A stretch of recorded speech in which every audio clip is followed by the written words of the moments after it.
I really, really enjoyed Ghosts of Christmas Past. I will say I hate the title, largely because it's not about ghosts of Christmas past, but about the various people this woman has ghosted over the years. So it's not Ghosts of Christmas Past, but I will let that go. This was released in 2021. It's directed by Virginia Abramovich and written by John Hartman and Shannon Latimer.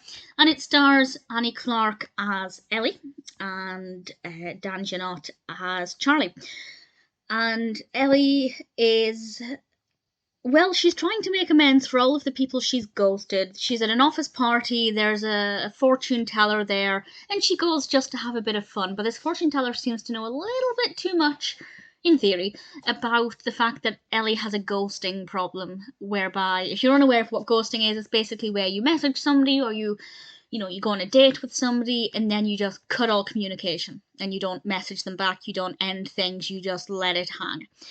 And she, because of what the fortune teller said, she has to make amends with all of the people she's ghosted by Christmas Eve. And she enlists the help of a colleague, Charlie. And Charlie's also helping her with a work project. They're making this Christmas-themed game, which is very fun. I really liked it. I wish we'd got to see a little bit more of that and a little bit more of the creative process, but we do get some comedy from the ghosting. And my favorite one was I don't really want to spoil it. I'll tell you in a moment with a spoiler warning, because there's also something else I want to discuss. I'm so proud of myself, but by a whisker. So I'll leave those thoughts for a spoiler. But I really liked it. It's very festive. It's warm and fuzzy. There are a lot of greens and red colours and wintry scenes. And it's definitely an easy watch. It's warm. I think both Ellie and Charlie are great protagonists. Great performances. Really nice on-screen chemistry. Which is really essential when it comes to Christmas rom-coms or Christmas comedies. Because if you don't like either of the two romantic leads, it doesn't matter how good the story is, you're just not going to become emotionally invested in it. And I really enjoyed watching them act together and watching this story unfold. And it was quite funny. It was genuinely laugh out loud funny on a couple of occasions. And I did think it was going to be a little bit predictable, but I was wrong. So I'll discuss that now with a spoiler warning. I'll tell you one thing which I found funny. It's not a huge spoiler, but it's about one of the ghostings. And then I'm going to explain something that is revealed and how I managed to work it out about 3 minutes before it became obvious. So spoilers from now. It's the person she ghosted who turned round and claimed that he was ghosting her, even though he turned up and was banging on the window, and just the way they reacted to that I thought was wonderful and so funny, and I really enjoyed it. And there's a really good variety in each of the people she ghosted, which I think worked really well.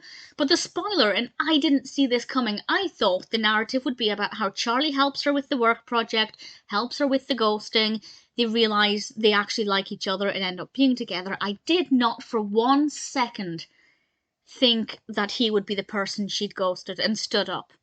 And looking back, the signs are there, absolutely, but I didn't pick up on them until she said there's only one person left, it's the one she stood up, and there was just something about the way the camera focused on Charlie, and there was something in his facial expression that just made me think, it's him.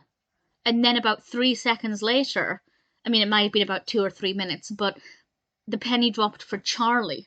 So credit to me for working it out before Charlie did, but I genuinely didn't see it coming until literally just before it arrived, and I think it just helped to give the narrative another dimension, and I thought it was really entertaining, and I really enjoyed it, and it's such a heartwarming film, a beautiful ending, suitably festive, really thoroughly enjoyed it. If you're looking for a Christmas film that's easy to watch, that's moving, that's quite funny, with some great protagonists, Ghosts of Christmas Past, despite the very unimaginative title, it tried to be creative, but it didn't quite hit the mark, the title.